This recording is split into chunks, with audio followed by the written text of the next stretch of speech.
आजचा हा व्हिडिओ प्रत्येक गोशाळा चालकासाठी आणि प्रत्येक गोसेवकासाठी, कारण सध्या अशा प्रकारचे एक फ्रॉड सुरू आहे, अशा प्रकारची एक फसवणूक सुरू आहे की अचानक एखाद्या गोसेवकाला गोशाळा चालकाला फोन येतो की माझा गोठा बंद झालेला आहे, माझ्यापाशी 3 ते 4 लाखाचा चारा असा पडू नये, तो मला गोशाळेला दान करायचा आहे, तुम्ही फक्त तो चारा आणण्याचा खर्च द्या, बाकी सगळं तो चारा मी तुम्हाला तुमच्या गोशाळेपर्यंत पोहोच करतो। अशा प्रकारे गोशाळा चालकाला आणि एखाद्या गोसेवकाला चाऱ्याची गोमातेच्या चाऱ्यासाठी आमिष देऊन अशा प्रकारची फसवणूक करून हजारो लाखो रुपये लुटण्याचा प्रयत्न केला जातोय। अशा प्रकारे त्या गोशाळा चालकाला फोन करून माझ्यापाशी अशा प्रकारे चारा शिल्लक आहे, त्या चाऱ्याचे फोटो पाठवणं, माझा अशा प्रकारचा गोठा बंद झालाय, त्या गोठ्याचे फोटो, तुम्हाला गोमाता उचलण्यासाठी काऊ लिफ्टिंग मशीन देतो, अशा प्रकारे सगळे फोटो पाठवले जातात आणि मी चारा तुम्हाला पोहोच करणार आहे। आता चारा भरून झालेला आहे आणि तो चारा आम्ही घेऊन गोशाळेकडे येत आहोत, फक्त तुम्ही आम्हाला येण्या जाण्याचा खर्च द्या। अशा प्रकारे येण्या जाण्याचा खर्च 10 ते 15 हजार रुपयाची मागणी केली जाते आणि प्रत्येक गोशाळेसोबत अशा प्रकारचं फ्रॉड होऊ शकतं। त्यामुळे आपण सर्व गोसेवकांनी आणि सर्व गोमातेवर प्रेम करणाऱ्या व्यक्तींनी अशा प्रकारच्या घटनांपासून सतर्क राहिलं पाहिजे। त्यामुळेच मी आमच्या गोशाळेसोबत घडलेली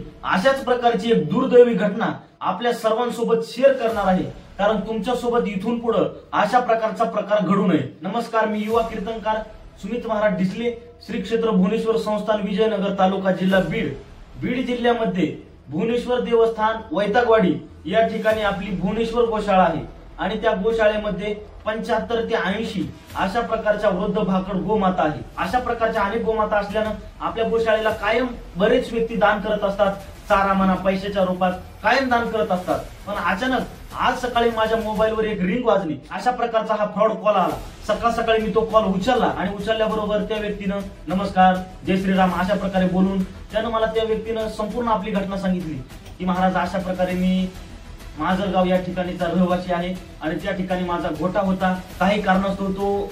गोठा बंद झालेला आहे आणि माझ्यापाशी 3 ते 4 लाखाचा तो चारा त्या ठिकाणी अशाच प्रकारे शिल्लक पडलेला आहे। मी याच्या अगोदर तुमच्या गोशाळेवर येऊन चक्कर मारलेले, येऊन गेलेलो आहे आणि माझ्या मनात अशा प्रकारची सदिच्छा निर्माण झाली की आपण हा चारा या गोशाळेला दान करायचं। अशा प्रकारे त्या व्यक्तीने माझ्यासोबत संवाद केला आणि संवाद केल्यानंतर लगेच त्यांनी महाराज हा बघा आमच्यापाशी 20 ते 25 मूर बॅगेचा चारा अशा प्रकारे शिल्लक पडलेला आहे, म्हणून त्यानं सकाळी 2 वाजता माझ्या व्हॉट्सअपला त्यानं संपूर्ण ते फोटो शेअर केले आणि थोड्या वेळाने म्हणू लागला की महाराज आपल्यापाशी गोठा असल्यानं एक काऊ लिफ्टिंग मशीन सुद्धा त्या ठिकाणी अशीच पडलेली, ती सुद्धा तुम्हाला अशीच देऊन टाकतो। अशा प्रकारे बरेच आमिष दिले आणि त्या ठिकाणी सांगितलं की महाराज तुम्ही या आणि हा सगळा चारा ही मशीन घेऊन जा। अशा प्रकारे वारंवार त्या व्यक्तीने मला बऱ्याच वेळेस कॉल केले। मी त्याला सांगितलं की जर आमच्या इकडून गाडी नसली तर तुमच्याच परिसरातील एखादी गाडी बघा आणि तो चारा येऊन गोशाळेमध्ये घेऊन या। त्यानं सांगितलं की महाराज आम्ही घेऊन येतो, फक्त तुम्ही डिझेलचा आणि त्या गाडीचं भाडं देऊन टाका, त्या गाडीचं भाडं देऊन टाका। अशा प्रकारे बऱ्याच वेळ त्या व्यक्तीने माझ्यासोबत बोलला।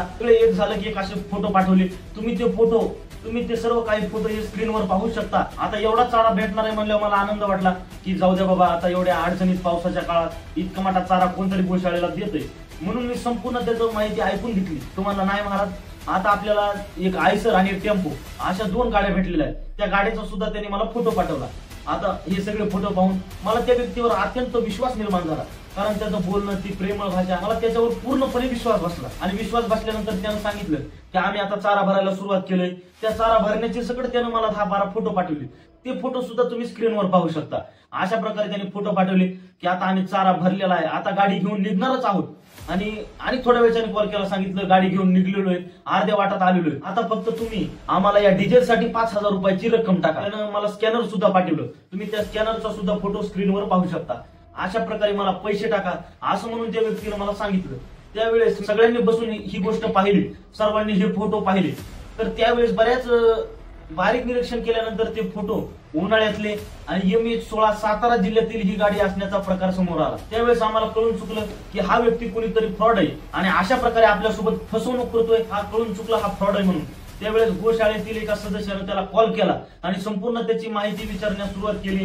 ही गाडी साताऱ्याची आहे, अशा प्रकारे सविस्तरपणे त्याच्यासोबत बोललो। मी अशा प्रकारे गोशाळेची गोसेवकांची फसवणूक करू नका अशा प्रकारे त्याला बोलल्यानंतर लगेच त्याने कॉल कट केला आणि अशा प्रकारचा भयंकर प्रकार हा सध्या बऱ्याच गोशाळेसोबत घडत आहे। आता आमच्या भुवनेश्वर गोशाळेसोबत घडलेला आहे सर आहे का? आता भरलेत का उन्हाळ्यातले फोटो इथे? फोटो तर उन्हाळ्यातली दिसायला लागले साईडला सगळं पाऊस नाही का तिकडे मग काय सगळं वाळ्याला चारा सगळ्या रोडच्या कडाने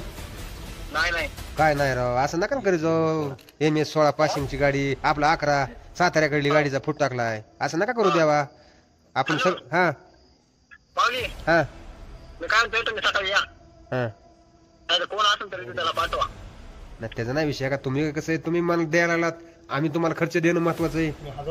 1000 रुपये मला इकडे बघा किती लाख रुपयाचा आज लाख रुपयाचा माल घेऊन यायला लागला तुम्ही गोशाळ्यासाठी ना 1000 रुपयासाठी असं कोण नसतं ना की मी नाही 1000 टाका बघा मग आता तुमचा मी सोडित होतो पैसे पण ते तुम्ही जे फुट टाकलेत का आता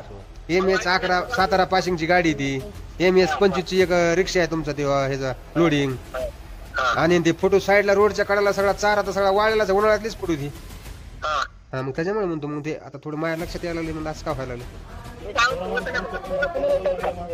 आता तुम्ही एवढं 3-4 लाख रुपयाचं आपल्याला दान करणार इथं आणि 1000 रुपयासाठी जर गाडी वापस नेतात म्हणल्यावर काय आता अहो असं नका करीत जाऊ परेशान झालेले आणि तुम्ही जर असं गोशाळेवाल्याला परेशान केल्यावर कसं अवघड व्हायचं का नाही हो आज 100 गाई तर आमच्या चाऱ्याचं इतकं अवघड आहे आणि तुम्ही सकाळच्या धरून आम्हाला म्हणतात चारा देणार आहे त्यामुळे आम्हाला किती आधार वाटला होता तुमचं जेव्हा आम्ही आमच्या इथं भाऊ इथं त्यांच्यापाशी आल्यावर त्यांनी सांगितलं आम्हाला सातारा पाशिंगची गाडी ही असं आहे तसं आहे हे फ्रॉड आहे तेव्हा आम्हाला कळलं की आता इतकं आम्हाला किती वाईट वाटलं असं बरं हा बोला ना हा सर्व भक्तांना वारंवार माझं एवढंच सांगणं आहे की अशा हरामखोर फसवणूक करणाऱ्या लोकांपासून सावध राहा आणि प्रत्येक वेळेस अशा प्रकारे तुम्हाला चाऱ्याची किंवा फक्त चाऱ्याच्याच नाही तर अनेक वेगवेगळ्या प्रकारच्या गोष्टीतून आपली फसवणूक होऊ शकते त्यामुळे प्रत्येक वेळेस ज्याच्याकडून आपल्याला चारा मिळणार आहे दान करतोय अशा प्रकारे बोलणाऱ्या व्यक्तीची अगोदर संपूर्ण माहिती घ्या आणि त्यानंतरच त्याच्यासोबत कुठल्याही प्रकारचा संवाद करा आणि त्यानंतरच त्याच्यासोबत पैसे म्हणा अशा प्रकारचा व्यवहार करा तर नमस्कार जय श्रीराम जय गोमाता सावधान रहा सतर्क रहा